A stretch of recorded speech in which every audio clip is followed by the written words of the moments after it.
Good evening, students. In today's class of Workshop Technology 1, we will discuss about the molding sand. In the previous lectures, we have used this word molding sand to prepare the molds. So mold की definition हमने ये दी थी.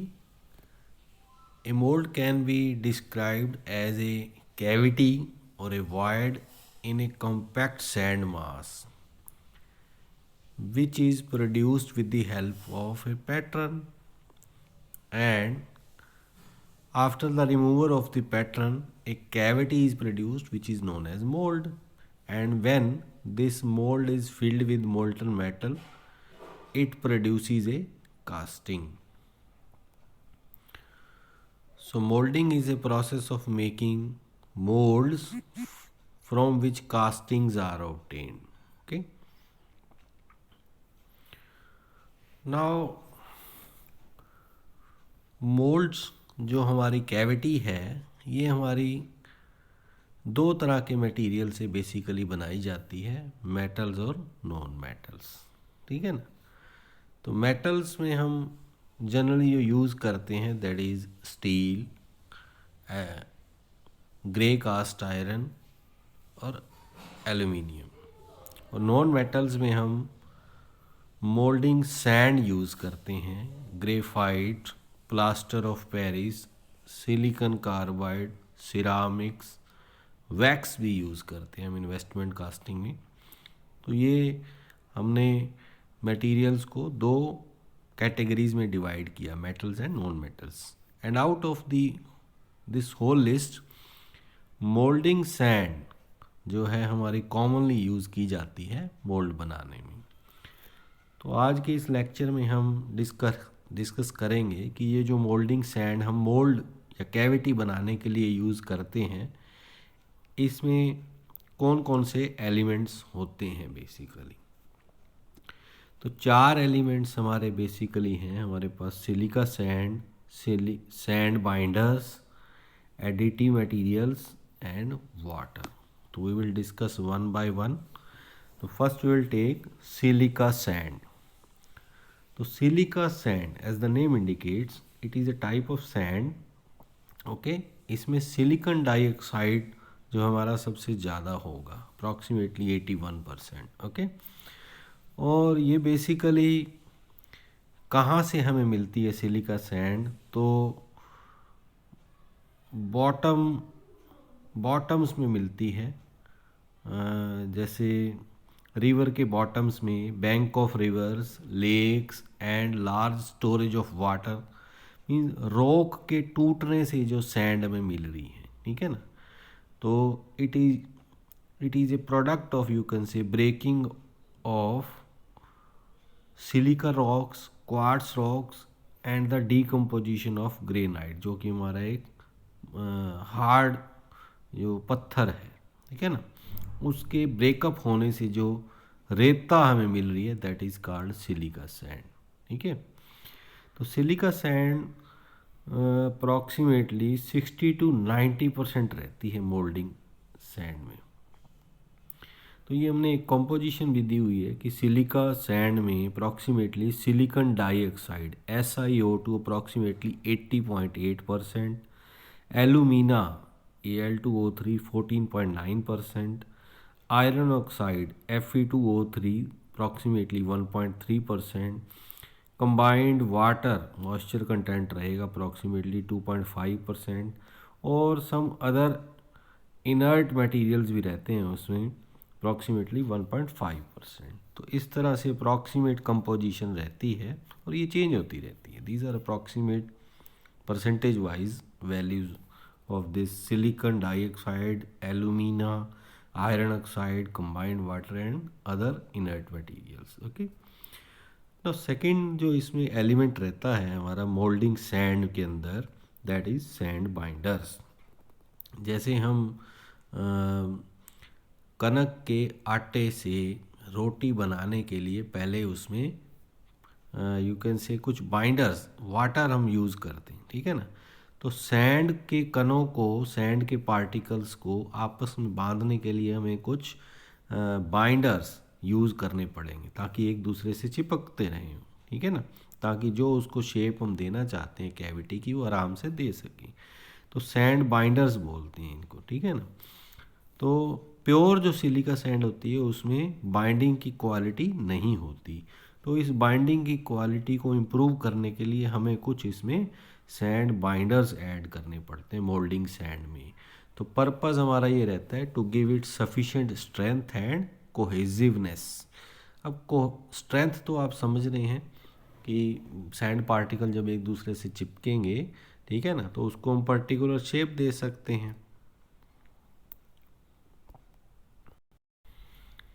तो cohesiveness की हम बात कर रहे थे। कोहेसिवनेस सैंड पार्टिकल्स की वो प्रॉपर्टी होती है जिससे ये किसी दूसरे जैसे मोल्डिंग बॉक्स से चिपक जाए, ठीक है ना। बट सैंड बाइंडर्स ऐड करने से सैंड की एक दूसरी प्रॉपर्टी है परमिएबिलिटी, ठीक है ना। परमिएबिलिटी वो हमारी रिड्यूस हो जाती है। परमिएबिलिटी का मतलब है कि क्लोजली पैक हो जाते हैं, उसमें से हमारी जो गैसेस बन रही हैं during pouring of the hot metal into the mould वो ईजिली एस्केप नहीं हो पाती, ठीक है ना। तो ये क्वालिटी हमारी परमेबिलिटी मोल्डिंग सैंड की डिक्रीज़ हो जाती है। तो हम अब बात करते हैं कि कौन कौन से बाइंडर्स हम यूज़ करते हैं। तो ये 3 तरह के बाइंडर्स हमारे पास लिस्ट है, clay type binders, organic type binders और इनऑर्गेनिक टाइप बाइंडर्स, ठीक है ना। तो सबसे पहले हमारे पास क्ले बाइंडर्स। अब क्ले बाइंडर्स सैंड के वो पार्टिकल्स होते हैं जिनका साइज़ अप्रॉक्सीमेटली 20 माइक्रोन डायमीटर से छोटा होता है, और जब इनको पानी में घोल के सस्पेंड करते हैं तो ये यू कैन से बॉटम में सेटल नहीं होंगे, ठीक है ना। जब पानी में इस क्ले बाइंडर्स को घोल लिया 20 माइक्रोन का से कम डायमीटर के इन क्ले के पार्टिकल्स को, और जब हम 25 mm पर मिनट की स्पीड से इसको घुमाते हैं, स्टिर करते हैं, तो ये सस्पेंडेड रहेंगे, ठीक है ना, सेटल नहीं होंगे बॉटम में नीचे। तो इनको हम बोलते हैं क्ले बाइंडर्स। और क्ले बाइंडर्स कौन सा कॉमनली यूज़ करते हैं, फायर क्ले, और इसका दूसरा टेक्निकल नेम है कैलिनाइट। इसमें हमारी कंपोजिशन रहती है दी हुई है एलुमिना प्लस 2SiO2 यानी कि सिलिकॉन डाइऑक्साइड और 2 मॉलिक्यूल्स ऑफ वाटर 2H2। ये हम कॉमनली यूज़ करते हैं ये वाला, ठीक है ना, कैलिनाइट और फायर क्ले। अब हम बात करते हैं ऑर्गेनिक बाइंडर्स की। तो ऑर्गेनिक बाइंडर्स हमारे वो होते हैं जो कि वुड और वेजिटेबल से हमें मिलते हैं, ठीक है ना। तो इसके कुछ नाम दिए हुए हैं, जैसे मोलेसिस जो कि हमारा शुगर केन गन्ने से बनता है, ठीक है ना। स्टार्चेज फ्रॉम पोटैटोज आलू से, ठीक है ना। Linseed oil from flax seed, ये जो बीज होते हैं फ्लैक्स सीड के उससे लिनसीड ऑयल बनता है। रेजिन्स फ्रॉम ट्रीज, ठीक है ना। फिर पिच दिया हुआ है फ्रॉम कोल, और डेक्सट्रीन एक वर्ड आएगा बार बार, डेक्सट्रीन्स जो इमीडिएट प्रोडक्ट होते हैं degradation of the starch. Starch को डिग्रेड जब करते हैं तो उससे एक बाई प्रोडक्ट बनता है जिसको हम डेक्सट्रीन बोलते हैं, ठीक है ना। ये छोटे क्वेश्चन में पूछा जाएगा। तो ये ऑर्गेनिक बाइंडर है हमारा डेक्सट्रीन, ठीक है ना। तीसरे तरह के हमने बात करी थी कि इनऑर्गेनिक टाइप बाइंडर्स कौन से होते हैं। तो इनऑर्गेनिक बाइंडर्स इसमें हमारी लिस्ट आती है, जैसे कि पोर्टलैंड सीमेंट जो कंस्ट्रक्शन में यूज़ करा जाता है, bentonite A type of clay होती है, sodium silicate and iron oxide, ठीक है ना। तो इसमें हमारा बेंटोनाइट कॉमनली यूज़ किया जाता है, बेंटोनाइट, ठीक है ना, बेंटोनाइट। तो 2 वर्ड आए इसमें जो कॉमनली छोटे क्वेश्चंस में आता है, डेक्सट्रीन जो कि हमारा डिग्रेडेशन का स्टार्च की डिग्रेडेशन से बाई प्रोडक्ट बनता है, और बेंटोनाइट एक टाइप ऑफ क्ले है और इनऑर्गेनिक बाइंडर की तरह इसको यूज़ करते हैं। तो तीसरा मेन एलिमेंट हमारा मोल्डिंग सैंड में रहता है एडिटिव मटेरियल्स, ठीक है ना। अब एडिटिव मटेरियल्स, अब इस एडिटिव मटेरियल्स को समझने के लिए हम ऐसे कह सकते हैं कि ये कुछ स्पेशल टाइप के मटेरियल्स हैं जो कि मोल्डिंग सैंड में बाइंडर्स के अलावा ऐड किए जाते हैं कुछ स्पेशल प्रॉपर्टीज़ लेने के लिए, ठीक है ना। जैसे सी कोल की बात करें, पहला इसमें नाम आता है सी कोल। सी कोल हमारा बेसिकली फाइन पल्वेराइज्ड बिटुमिनस कोल है, ठीक है ना। इसको ऐड करने से क्या होता है, सरफेस की फिनिशिंग इम्प्रूव होती है मोल्ड्स की, और aids in cleaning of casting and prevents burning of sand. कि जब इस सी कोल को ऐड करते हैं मोल्डिंग सैंड में, तो जब हॉट मेटल इस मोल्ड में पोर करेंगे तो हमारी जो मोल्डिंग सैंड है जलेगी नहीं, बर्निंग नहीं होगी, अपनी शेप को रिटेन रखेगी हाई टेम्परेचर पे। तो इसलिए सी कोल ऐड किया जाता है। सेकंड हम बात करते हैं कोल डस्ट की। कोल डस्ट भी हमारा बेसिकली रिड्यूसिंग एटमॉस्फेयर क्रिएट करने के लिए मोल्ड्स में। अब रिड्यूसिंग एनवायरनमेंट क्यों प्रोड्यूस करते हैं, क्योंकि मोल्डिंग सैंड के अंदर कुछ ऑक्सीजन के पार्टिकल्स रहते हैं। जब हॉट मेटल उसमें पोर करते हैं तो ये ऑक्सीजन हमारी मेटल के साथ रिएक्शन करके उसके मेटल ऑक्साइड बनाने की कोशिश करेगी, जो कि हम नहीं चाहते, ठीक है ना। मेटल ऑक्साइड बनने का मतलब है कि उसके ऊपर कुछ इम्प्योरिटीज़ सॉलिडिफाई होकर सरफेस के ऊपर जम जाएंगी, जो कि हम नहीं चाहते। तो इसलिए कोल डस्ट को ऐड करते हैं कि ये ऑक्सीजन को ऑक्यूपाई कर ले और रिड्यूसिंग एटमॉस्फेयर मोल्ड में क्रिएट करके रखें। थर्ड हम बात करते हैं एडिटिव्स, वुड फ्लोर, लकड़ी का बुरादा, ठीक है ना। तो ये भी एक फाइबरस मटेरियल है। जब इसको ग्रैनुलर फॉर्म में मोल्डिंग सैंड के अंदर ऐड किया जाता है तो इसके लॉन्ग जो फाइबर्स हैं सैंड ग्रेन्स को आपस में intimate contact with one another, एक दूसरे के साथ बिल्कुल स्टिक हो जाएं ऐसा अवॉइड करते हैं, और ये वॉलेटाइल हो जाते हैं। मीन्स हॉट मेटल जब इसके अंदर मोल्ड के अंदर पोर किया जाता है तो ये वॉलेटाइल होकर वॉलेटाइज हो जाते हैं, और सिलिका ग्रेन्स जो है उसको एक्सपेंड होने में फेवर करते हैं, अलाउ करते हैं। तो it increases mould wall movement, ठीक है ना, and decrease expansion defects, and it in also increases कोलैप्सिबिलिटी।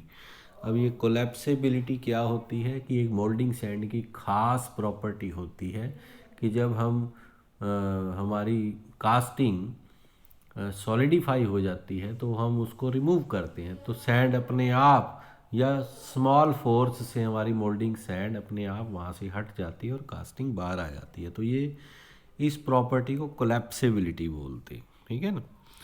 Next हम यूज़ करते हैं एडिटिव डेक्सट्रीन। डेक्सट्रीन भी एक स्टार्च फैमिली ऑफ कार्बोहाइड्रेट्स को बिलोंग करता है, और ये हमारा कॉर्न फ्लोर जो कि मक्की के आटे की तरह या वुड फ्लोर की तरह बिहेव करता है। Then silica flour, it increases the hot strength and reduces metal penetration in the mould walls. तो ये कुछ एडिटिव्स थे, sea coal, coal dust, wood flour, dextrin and silica flour. Last में fourth element है हमारा water.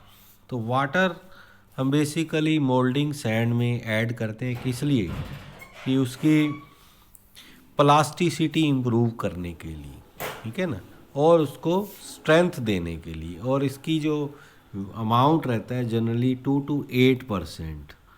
Okay, तो ये हमारे 4 एलिमेंट्स थे मोल्डिंग सैंड में, silica sand, sand binders, then हमारा additives, and fourth one is water.